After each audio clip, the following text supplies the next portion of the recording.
calling us to open up and be a 7-mountain wineskin. We're here for the whole world. The whole world is our audience. The whole world is our congregation. There is no secular anything.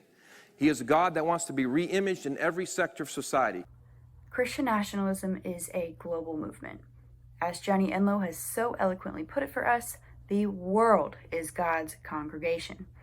Now, on a seemingly unrelated but in due time a very related note, Sweden's right-wing party coalition secured a slim, though nonetheless remarkable, electoral victory and resulting parliamentary majority a couple of weeks ago. This was propped up by a surge of support for the far-right nationalist party, the Sweden Democrats.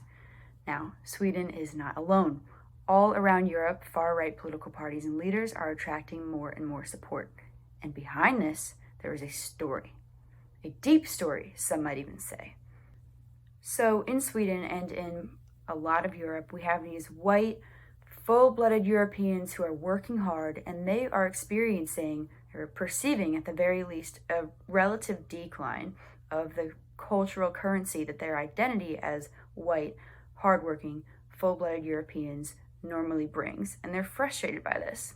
Now, appealing to these feelings of frustration, Sweden Democrats Party Chairman Jimmy Åkesson, whose rhetoric I'm going to be focusing on in this video, remarked that Swedish society has been derailed in many aspects, but what he is really referring to, though, the thing that grinds the gears the most of the Swedes is the influx of Muslim immigrants who threaten to muddy the once pure waters of Sweden.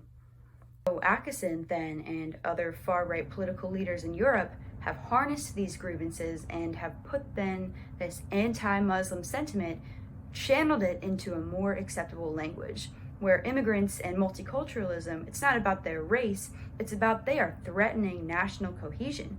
You ask Chairman Jimmy Åkesson, well, how are they threatening national cohesion?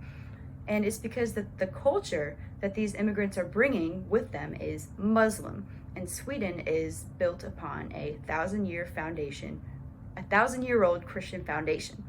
Now, Christianity notably did not mark Swedish national identity, let alone Swedish politics, until political parties were able to employ Christianity as a cultural identity marker, defining us, but only in opposition to them.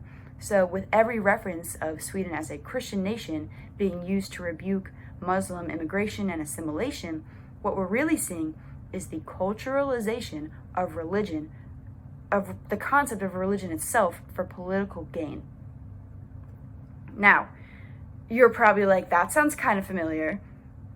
Culturalization of religion for political gain? Where have I seen that before? You may be wondering.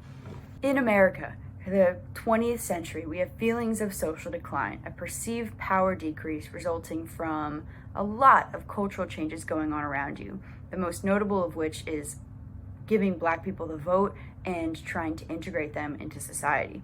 So then you have powerful political elites like Paul Weyrich, who are going to then capitalize on these feelings of social decline and kind of invigorate them by saying, well, you know, you actually have the right to feel this way because America was a Christian nation to begin with. And what they're doing, what the liberal elite is doing, they're the ones that are in the wrong because they're going against the intention of our founding fathers. So in doing so, they're justifying and making people's grievances that are really based in like indignance and a upsetness at a loss of cultural hegemony.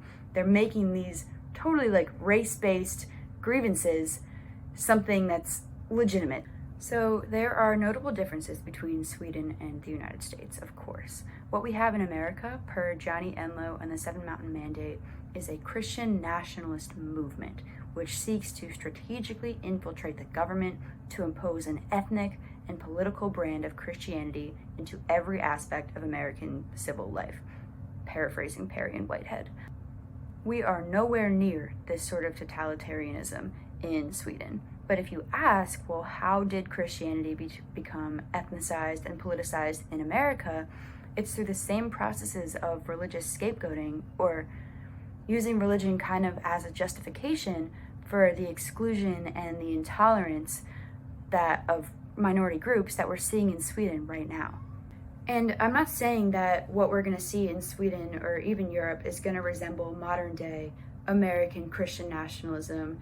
But the clip at the beginning of this video has shown the goal is for the whole world, Sweden is no exception, to be infiltrated by this biblical worldview. And the goal is being, in fact, effectuated on the international level. Members from these massive American Christian nationalist NGOs like Focus on the Family, the Family Research Council, and Concerned Women for America find themselves sitting at United Nations conferences on women's rights, discussing these issues. And the head of Concerned Women for America, just by the way, is Tim LaHaye's wife. Tim LaHaye is the famed author of Left Behind, and he who has provided us the quote, "We are in a religious war and we need to aggressively oppose secular humanism. These people are as religiously motivated as we are, and they are filled with the devil." And his wife is speaking at the United Nations. That's called synergy, or better yet, interconnectedness. So we are ensconced in the Christian nationalist national agenda within America. It's too big, it's too all around us, there's too much going on for us to ignore.